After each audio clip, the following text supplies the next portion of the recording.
Well, here I am in, what town are we in?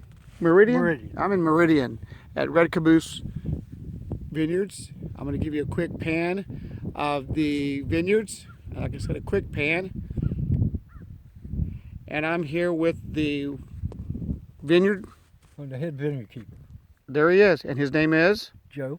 All right, Joe's going to do a little bit of an education here. We're in the middle of pruning season, so I'm going to show you, kind of back up and let you see. There's the vine, as you can see right here, and you can see all this stuff that's going to have to be taken off. So here's what we do, and here's why. Okay, the whole point of pruning is to control the energy of the vine. I want it to do what I want it to, not what it wants to. The first thing I'm going to do is eliminate any bottom growth.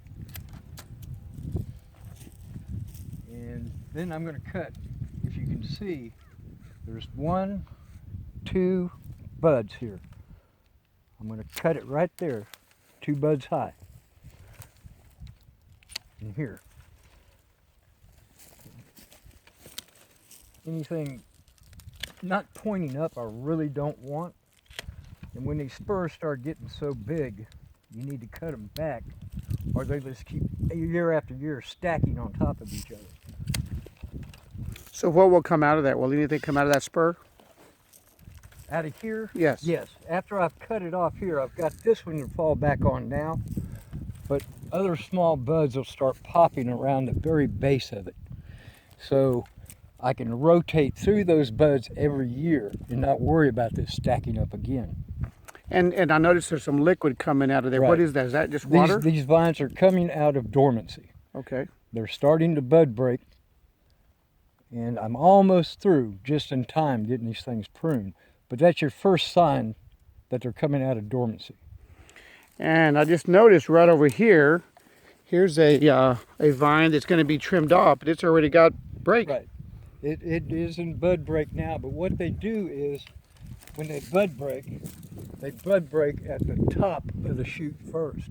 Mm-hmm. So it's really not that much of a problem right now, because I'm after what's at the bottom. Right. Okay. This So- also determines how good a grape we're going to get. With a cordon this long, I only want maybe 8 shoots. And that's it. That's all I want. Too much, and you'll never reach the sugar content you're trying to reach. That's also known as bricks. Exactly. In a perfect world, each cordon should be 3 foot long. And you need roughly 8 shoots for every 3 foot cordon. You get 2 clusters of grapes per shoot. In a perfect world, that's 32 clusters per vine. You don't want to go any more than that, or you'll never reach your brick and sugar. Okay. Okay? Cool. Now, table grapes, they grow for quantity. Wine grapes, you grow for quality. Okay, so as you can see there, he's coming there. So what we're going to do now is I'm going to pause this, and we're going to walk over to a already finished product, or as he calls it, cordon. So we're heading over here to something he wants to show us. As you can see, these are all pruned. You saw what that looked like on the other side. Okay, I'm going to pause again and be right with you.